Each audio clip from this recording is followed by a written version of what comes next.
ఇదే RTV app వార్తల్ని క్షణాల్లో చదివే అవకాశం ఉంటుంది. ఒక న్యూస్ పేపర్, ఒక టెలివిజన్ ఛానల్ మీ చేతుల్లో ఎప్పుడూ ఉంటాయి. దుర్గా సీతమ్మ గారి పేరు తరపున మనం ఈ మధ్యాహ్న భోజన పథకాన్ని ప్రవేశపెడదామని చెప్పిన వెంటనే గౌరవ సీఎం గారు కూడా ఒప్పుకొని ఈ రోజు ప్రత్యేకంగా దానికి నామినేషన్ చేసి ఈ రోజు మధ్యాహ్న భోజన పథకాన్ని ఏర్పాటు చేశారు. మీకు మధ్యాహ్న భోజన పథకం అనేది మీకు చాలా చిన్న ఇష్యూలా కనిపిస్తుంది, కానీ ఈ రోజు గవర్నమెంట్ ఉన్న సిచ్యువేషన్ లో కొన్ని వేల కోట్లు దీనికి వెచ్చించినప్పటికీ కూడా రాబోయే భవిష్యత్ అన్నది ఈ పిల్లల మీద ఆధారపడి ఉంది అని ఒకే ఒక కారణంతో ఈ రోజు పిల్లల్ని ఎట్టి పరిస్థితుల్ని కంఫర్ట్ జోన్ లో ఉంచాలని చెప్పి ఇంటర్మీడియట్ వచ్చిన తర్వాత కూడా యూనిఫామ్స్, బుక్స్, స్టడీ మెటీరియల్స్ అన్ని కూడా ఈ రోజు పిల్లలందరికీ ఇచ్చే పరిస్థితి, ఫ్రీగా పిల్లలందరికీ ఇచ్చే పరిస్థితి మనకు కనిపిస్తా ఉంది. మనం ఇన్ని ఫెసిలిటీస్ ఇచ్చిన తర్వాత కూడా మనకి ఎలా ఉంటుందంటే గవర్నమెంట్ అంటే ఎంతో ఒక చిన్న చులకన. అదే పరిస్థితి 10th క్లాస్ అయిన తర్వాత ఏ ప్రైవేట్ స్కూల్ కో మనం వెళ్తే వాళ్ళు ఇచ్చిన ప్రతి డైరీతో సహా కొనుక్కొని తెచ్చుకుంటాం పుస్తకం. అవునా కదా చెప్పండి ఒకసారి. వాడు డైరీ ఇస్తాడు, పెన్ ఇస్తాడు, క్వశ్చన్ బ్యాంక్ అంటాడు, లేదంటే స్టడీ మెటీరియల్ అంటాడు, అన్నిటికీ ఇంత చేట్ ఉంటుంది. అంటే మీకు ఒక ₹1,00,000 మీకు ఫీజు అనుకోండి, ఇంకో ₹1,00,000 ఏంటి అని అడిగితే పుస్తకాలు, యూనిఫామ్లు, క్వశ్చన్ బ్యాంకులు, స్టడీ మెటీరియల్, పెన్లు, పుస్తకాలు అన్నీ ఉంటాయి. అవే మెటీరియల్ అంతా ఈరోజు గవర్నమెంట్ తీసుకొచ్చి మీ చేతుల్లో పెట్టి చక్కగా చదువుకోండి అని చెప్పి భోజనం పెట్టి మళ్ళీ ఈ రోజు మనందరినీ కూడా కాలేజీకి పంపిస్తున్నారంటే ఒక్కసారి మనందరం కూడా గవర్నమెంట్ ఎంత ఎఫర్ట్ పెడుతుంది మన మీద అన్న సంగతి మీరు అందరూ కూడా ఆలోచన చేసుకోవాల్సిన అవసరం ఉంది. ఇది చాలా క్రూషియల్ పీరియడ్.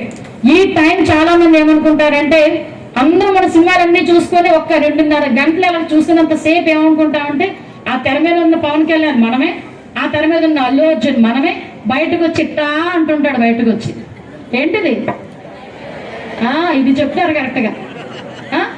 ఆ తగ్గేదేలే అన్న పదం మనం బయటకు వచ్చిన తర్వాత మనం చదువులో చూపించుకోవాలి. నేనేమి కాదనట్లే, సినిమాలు చూడొచ్చు, హ్యాపీగా అందరితో పాటు పిల్లలతో పాటు ఎంజాయ్ చేయొచ్చు. దేనికైనా ఒక లిమిటేషన్ ఉంటుంది. ముందు మన చదువు ఈ పీరియడ్ దాటిపోతే కరెక్ట్ గా మీకు 2 సంవత్సరాలు అయిపోయిన తర్వాత 3వ సంవత్సరంకి వెళ్ళిపోయిన తర్వాత, డిగ్రీకి వెళ్ళిపోయిన తర్వాత, లేకపోతే ఇంటర్మీడియట్ అయిపోయిన తర్వాత మళ్ళా వచ్చి ఇదే యూనిఫామ్ వేసుకొని కాలేజీలో కూర్చుంటా ఉంటే తంతారు. అవునా కదా? కూర్చొనిస్తారా మళ్ళీ తీసుకొచ్చి కదా? ఇది అంత crucial period. At the same time మనం కూడా అనుకోవచ్చు, చాలా మంది నాయకులను చూసి ఇన్స్పైర్ అవుతున్నా ఉంటారు. పవన్ కళ్యాణ్ గారిని మొన్న నేను ఒక మీటింగ్ లో చూస్తే ఆయన వర్డింగ్స్ వింటే నిజంగా చాలా ఇన్స్పైర్ అయ్యాను. నేనే ఇన్స్పైర్ అయ్యా. ఆయన ఒక పుస్తక ప్రదర్శనశాలని ప్రారంభించడానికి వెళ్ళినప్పుడు ఒక వర్డ్ ఉపయోగించాడు. నేను ₹1,00,00,000 ఎవరైనా అడిగితే నేను ఇవ్వడానికి ఆలోచించను, కానీ నా దగ్గర ఉన్న పుస్తకాన్ని ఎవరైనా అడిగితే కనుక ఇవ్వడానికి చాలా ఆలోచిస్తానని చెప్పిన సందర్భం కూడా మీ అందరికీ గుర్తు చేస్తాను. అంటే పుస్తకానికి ఉన్న విలువ ఒక డిప్యూటీ సీఎం స్థాయిలో ఉన్న వ్యక్తికి తెలుసు.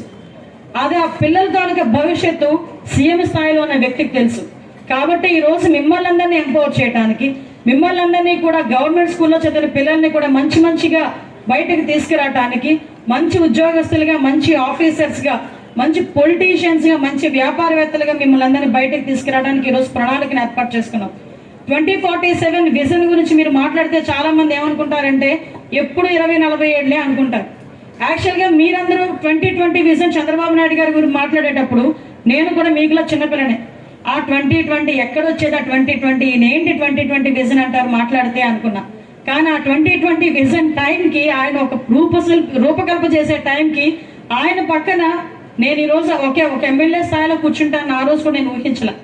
అంటే సిచ్యువేషన్స్ అని 2047 అది వచ్చి దగ్గరగా చూసిన సందర్భం.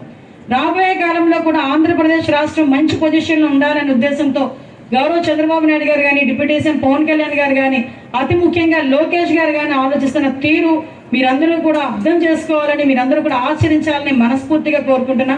మరిన్ని వీడియోస్ కోసం ఛానల్ ని సబ్స్క్రైబ్ చేయండి. లేటెస్ట్ అప్డేట్స్ కోసం వాట్సాప్ ఛానల్ ని ఫాలో చేయండి. అండ్ లింక్ డిస్క్రిప్షన్ లో ఉంది.